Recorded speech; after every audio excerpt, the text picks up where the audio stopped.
지난 주간에 제가 도와드렸던 분 중에 5년 동안 홈리스로 살다가 여러 병원을 전전하던 분이 있었습니다. Among those people that I helped during the past week, there was a homeless guy who was living on the street for 5 years after losing his job, and he was passed around in different hospitals. 거리에 살다 몸이 심하게 아프고자 병원으로 보내졌는데 아무 병원도 그를 받고자 하지 않았습니다. None of the hospitals welcomed him. They just tossed him around. 여러분들 병원이 파산한다는 게 좀 이해가 안 되시죠? You may not understand why the hospitals could go bankrupt, but I have seen why. 저는 많이 봤습니다. 정말 병원비를 낼 수 없는 사람들이 병원에 많이 입원을 하게 되는 경우들을 많이 봤는데 이분의 경우는 어쨌든 아무런 베너핏이 없었기 때문에 병원들이 받아주지 않고 잠시 돌봐주다가 쫓아내는 그런 모습을 보았습니다. So I saw that this guy couldn't stay even in a hospital with his serious physical conditions because none of the hospitals wanted to help him while he did not have any benefits from the government. 홈리스로 살던 분들은 대개 정부로부터 혜택을 받지 못하는 경우가 많은데요. 자격이 안 되어서 그런 것이 아니고 적절한 때에 필요한 조치를 하지 않았기 때문입니다. Homeless people usually do not have any benefits from the government not because they are not qualified, but because they haven't taken any measure to receive benefits. 여러분들 생각해 보십시오. 이 가정에는 친구가 없거나 있어도 연락하지 않습니다. Think about a person like him. He does not have any family members or friends. Even if he had, they are all estranged. 돈도 없고 정부에서 받는 혜택도 없고 몸은 아픈데 갈 곳도 없으며 no money, no benefits, with sick body, no place to go. 그런데 이런 분들이 제발 나 좀 도와주세요라고 공손하게 말하지 않습니다. But these people are usually not respectful. They don't say please help me. 입에는 불평이 가득하고 주변 사람들은 모두 그를 괴롭히는 사람일 뿐입니다. His mouth is full of complaints, and all the people around him are the people who would harass him, who bother him with everything. 말버릇이 이러니 아무도 도와주려 하지 않고요. 또 도와주려고 했던 사람들도 이내 뒤로 물러서리고 맙니다. Because of the bad mouth, not many people wanted to help him, and even those who wanted to help just withdraw themselves.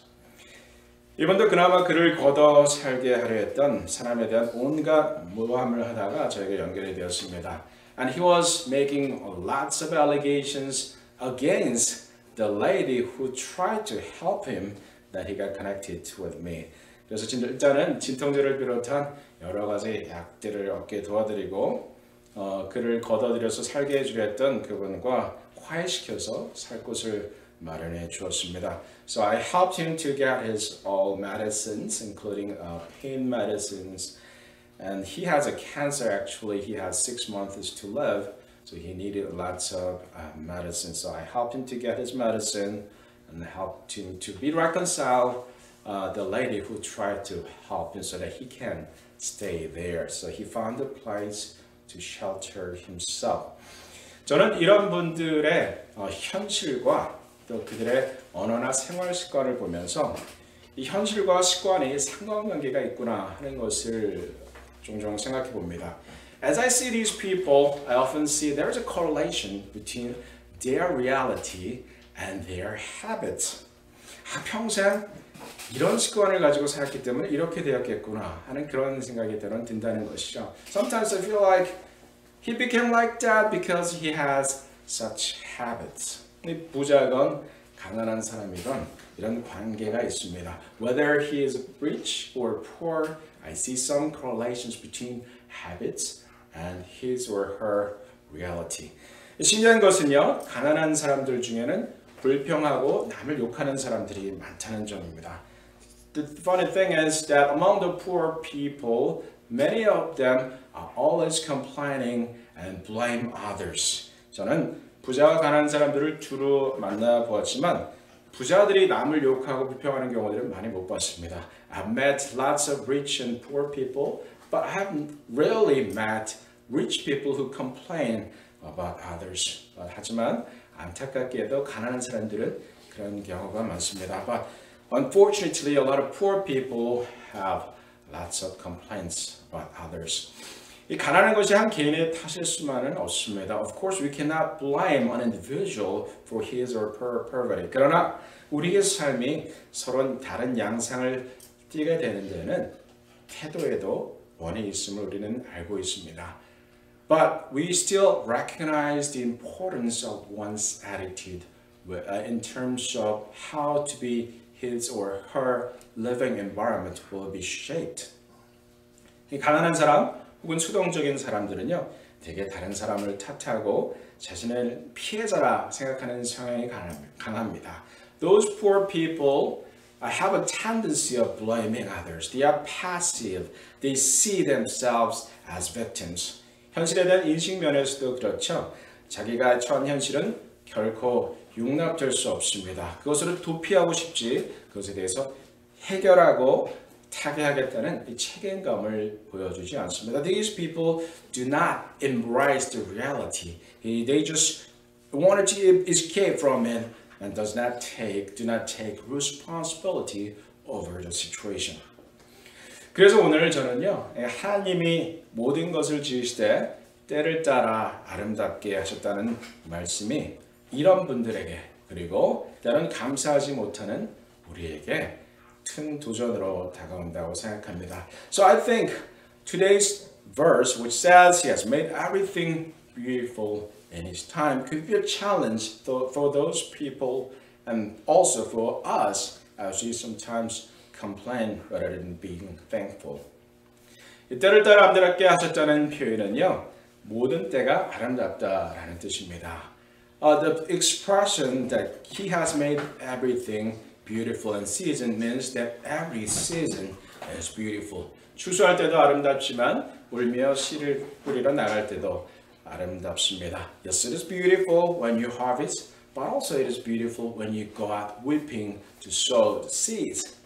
아이가 이렇게 어릴 때도 아름답고 다 자라서도 아름답습니다. Children are beautiful when they are young, and they are still beautiful even after they grow up. 맛있는 음식을 화려하게 차려낸 밥상도 아름답지만 그 과정에 준비하는 정성된 손길도 아름답습니다. Well-served table is beautiful, but also it is beautiful to see the care and preparation.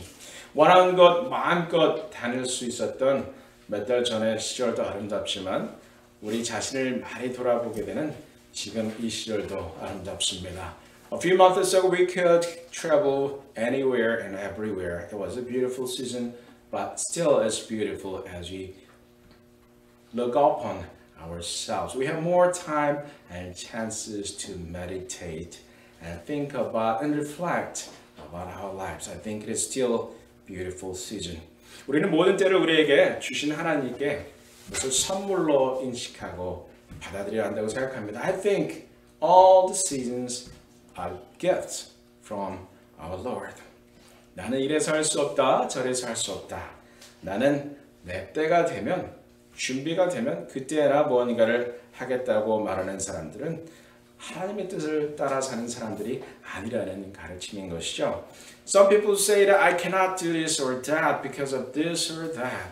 Perhaps I can do something when the conditions are prepared. And I would say they are not living by God's will.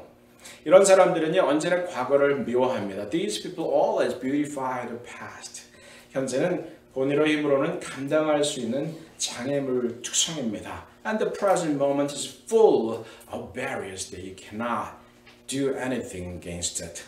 미래는 막연하고 불확실합니다. And future is always unclear and insecure. 인생의 문제가 해결되고 성공적인 삶을 사는 것이 거의 불가능하게 느껴지죠. Perhaps you may think that living a successful life is almost impossible when you have this kind of mentality. 그래서 우리는요, 바른 역사관을 가져야 합니다. That's why we need to have upright historical perspective. 이 바른 역사관은 역사의 주인, 역사의 중심 인물에 대해서 성경적인 해답을 제시합니다. An upright historical perspective provides the answer to the question of who is at the center of human history, who is the main characters of history. 바른 역사관은 역사의 주인이 하나님이라고 가르칩니다. Upright historical perspective teaches us that the protagonist of history is God. 이 바른 역사관은요, 인간의 역사를 전쟁사, 영웅사 혹은 사상사로 보지 않습니다. Upright historical perspective do not assess human history as the history of war or history of heroes or history of philosophies. 예전에는 특정 이벤트가 중요하다가 나중에는 어떤 영웅들의 역사를 이끌어왔다고 이야기하기도 하죠. Some people focused on certain events in the past, and then some historians began to focus on some heroes who led specific periods of human history. 역사를 환경의 초점에 맞춰서 해석하는 사람들도 있습니다. Some people focus on environment. 예를 들어서 동양과 서양의 차이를 이렇게 설명하는 경우도 봤습니다. One of the examples is that I saw that is the way of explaining the difference between Western and Eastern culture. 우리가 흔히 서구 문명은 개인주의적이다. 그리고 동양 문명은 집합주의적이다라고 얘기하는데요. We usually say that Western civilization is more individualistic, while the Eastern culture is more of collective culture. 그것이 왜 그러냐? 강우량 때문에 그렇다라고 얘기하는 사람이 있는 것을 보았습니다. I saw that some people explain it with the amount of precipitation. 왜 그렇습니까? 비가 많이 오는 동양에서는 함께 힘을 합쳐서 농사를 지어야 하는 벼를 키울 수밖에 없습니다. Why is it? Because in Eastern countries, people have to get together to farm the rice. 그렇지만 비가 적게 오는 서양에서는 비가 적어야만 키울 수 있는 밀을 키우는데 밀은 그냥 혼자 나와서 씨 뿌려도 되거든요. 혼자 수확해도 되거든요. 그래서 개인주의가 발달했다고 설명하는 것을 보았습니다. So, but in the Western society, especially in Europe, rain is rare. It's not. They do not have a lot of precipitation throughout the year. So they could raise wheat. So you can spread the seed and you can harvest by yourself, and that is the origin of individualistic culture. 이 자레드 다이아몬드라는 사람은요, 이 총균쇠라는 책 혹시 아십니까? Jared Diamond, one of the most important intellectuals of our time, explained human history with three things: gun, germs, and steel. 이 세 가지가 인간 역사를 주도해 왔다는 이야기죠. 이 책이 1990년도에 출간이 됐는데 정말 우리 그 말이 틀린 것 같지는 않습니다. This book was published in 1990s, and he said that guns, germs, and steel have led human history, and now we see it's not totally wrong. And of course, he is a Pulitzer Prize winner. 물론 필리처상을 여러 번에 받는 훌륭한 작가이긴 합니다만 이렇게 인간 역사의 흐름을 특정한 사물에 집중해서 설명하기도 합니다. So some people explain human history with certain items around us. 그러나 성경적인 역사관을 가진 사람에게는 이 모든 것들이 하나님의 도구라는 사실을 인지합니다. But those people who have biblical historical perspective, we see everything as God's instrument. 바른 역사관은 예수 그리스도를 중심으로 한 구속사적인 시각으로 세상을 바라봅니다. Those people who have upright historical perspective see Jesus Christ at the center and see the human history as the history of salvation. 그래서 내가 오늘 취해야 될 태도는 나의 필요를 따라서 하나님을 도구로 생각하는 것이 아니라 하나님의 목적에 나의 목적을 합일시키는 사람이 되는 것이죠. So for those people who have upright historical perspective, those people who see human history as the history of salvation, try to align one's purpose to the purpose of God rather than vice versa. 자, 내가 하나님을 나의 도구로 생각하느냐, 나 자신을 하나님의 도구로 여기느냐는 나의 기도를 보면 알 수 있습니다. If you want to see whether you're aligning yourself to God's purpose or you're aligning God's purpose to your purpose, you can tell by observing your own prayers. 우리의 기도는 크게 5가지로 구별이 되죠. When we pray, we usually address 5 things. 먼저 하나님을 부르죠. First, we call God. It's called convocation. 그리고 나서 하나님께 찬양하며 Then we praise the Lord. It's called adoration. 그리고 나서 우리는 회개합니다. Then we repent ourselves. It's called penitence. 회개합니다. 그리고 나서 우리의 간구의 제목들을 하나님께 아뢰죠. And then we ask things to God. It's called a petition. 그리고 나서 예수 그리스도의 이름으로 기도합니다라고 기도를 마무리합니다. Then we wrap up the prayer in the name of Jesus Christ, who is the mediator. So we call it mediation. So at convocation, adoration, penitence, petition, and mediation. 근데 이 5가지의 기도의 요소들을 크게 2가지로 나눈다면 adoration과 petition일 겁니다. 찬양과 간구일 겁니다. But if you classify all those 5 things into 2, then you may say that you have adoration in your prayer and you have petition in your prayer.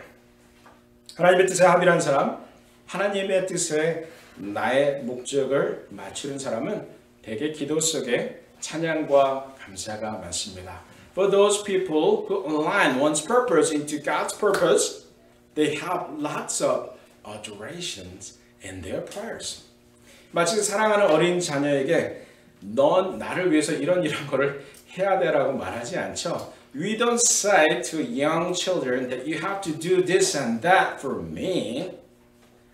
아이는 어릴수록 이 퍼포먼스는 아무런 상관이 없습니다. We don't care about their performance at all when they are young. 자, 하나님께 나의 목적을 맞추는 사람이 이런 사람과 같습니다. For those people to align one's purpose into the purpose of God is like this. They do not require God of any performance. 하나님께 아무런 퍼포먼스를 요구하지 않는 것이죠. 하나님, 내가 하나님의 자녀이니 나한테 이 정도는 해줘야 되는 거 아닙니까? 라고 얘기하지 않는 것입니다. 그러나 나의 뜻에 하나님의 뜻을 맞추려고 하는 사람의 간구에는 피티션이 많습니다. But those people who try to God's purpose into one's own purpose, they have lots of petitions in their prayers. 마치 비즈니스 파트너나 직장 부하에게 너는 나를 위해서 이런 것들을 해야 한다고 요구하는 것처럼 기도합니다. They often pray to God as if the God is his or her business partner or staff member that you have to do this and that for me. 하나님에게 퍼포먼스를 요구하는 것이죠. They require God performance. 오히려 직장 동료나 부하가 너무 친해지면 퍼포먼스를 요구할 수 없게 되니까 관계가 위험해진다라고 생각하는 것입니다. And they even think that the relationship has become very dangerous because you become too close, so you cannot require any performance from him. 우리는 하나님을 이렇게 비즈니스 파트너로 대하는 태도를 버려야 한다고 생각합니다. And we need to abandon this kind of attitude of treating God as if He is our business partner. 하나님이 나의 뜻에 맞춰지는 것이 아니라 나의 뜻을 하나님의 뜻에 맞추는 사람이 되어야 합니다. We should not align God into my purpose. Rather, we align our purpose to God's purpose. 어떻게 하면 되겠습니까? How can you do that? 어떻게 하면 그런 사람이 될 수 있습니까? Then how can you align your purpose into God's purpose, Joshua? 간단합니다. 우리의 기도를 바꾸면 됩니다. It's very simple. We need to change our prayers. That could be the first step. 우리의 기도를 바꾸는 것이 첫 번째 단계가 될 수 있습니다. 하나님의 뜻에 나의 뜻을 맞추는 사람에게는 모든 간구가 찬양이 됩니다. 모든 간구의 제목들이 찬양의 이유가 되는 것이죠. For those people who align one's purpose into God's, all petitions become adoration. All your list of petition will become the reasons for you to give thanks to the Lord. 이렇게 살아가는 사람에게는 모든 때가 아름답습니다. For those people who live like this, all seasons are beautiful. 여러분들 오늘을 부정하는 사람들은 아마 이렇게 말할 겁니다. For those people who deny or complain about today may think like this. 이 봄은 꽃가루가 너무 날리니까 알러지가 심해져서 싫고 여름은 너무 덥고 모기가 많아서 싫습니다. These people say spring is bad because you're going to have lots of pollen and you're going to have a lot of allergy.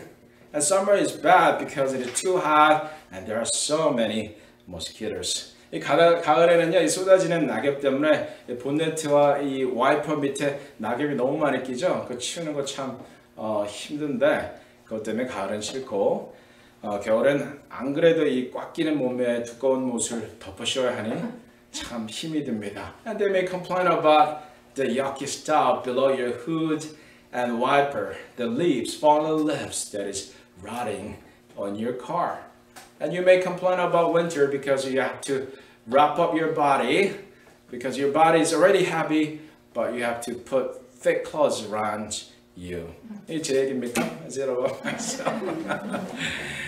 자, 그러나 우리 그리스도인에게는 모든 계절이 아름답습니다. But to us, our Christians, with followers of Christ, all seasons are beautiful.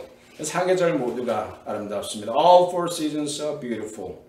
저는 봄이면 벚꽃이 흐드러지게 피던 이 공원의 벤치 밑에서 낮잠 자던 생각이 납니다. When I was in Yunsu's age, I was used to take a nap on a bench below cherry blossom, cherry flowers in spring.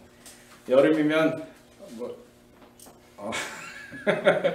좀 이상한 사람이라는 표정으로 보는 사람이 있었습니다. 아니에요? 여름이면 제가 어릴 때 성경학교에서 이 시원하게 얼음 띄워주던 이 수박 주스가 생각이 납니다. And when it becomes summer, I always remember the taste of watermelon juice with ice on it that I got treated at a summer vacation school. 이 가을이면 비 내리듯 쏟아지는 낙엽과 단풍의 아름다움을 빼뜨릴 수 없습니다. And we cannot skip talking about the foliage, the beautiful foliage, and the leaves falling down from the trees that covers our heart and our feet. 첫눈의 설레임은 다른 계절에서는 맛볼 수 없는 감동이기도 합니다. And you see the fluttering of the first snow that flutters our heart. It is always memorable. 이 모든 때가 아름답습니다. All seasons are beautiful. 우리 역사의 주관자가 하나님이시기 때문입니다. Because we believe that the organizer, creator of history is God, our Lord, our Father. 우리는 비록 장엄한 역사 속의 한 점에 불과한 존재이겠지만 그 안에서 우리로 하여금 살게 하시고 또 우리로 하여금 수고한 만큼 또한 그 대가를 얻고 먹고 마실 수 있게 하시는 우리 주님의 은혜가 고맙습니다. So we can become thankful to God because He has provided everything to eat and drink as we labor in the field. Although we are a tiny speck in grandiose human history. 그 안에서 나는 우리들의 모든 기도는 adoration이 되고 세상과 사람은 아름답기만 할 것입니다. And all our prayers joy because Jesus is there. 우리 함께 찬양하겠습니다. 내 영혼의 은총이고 함께 찬양합니다.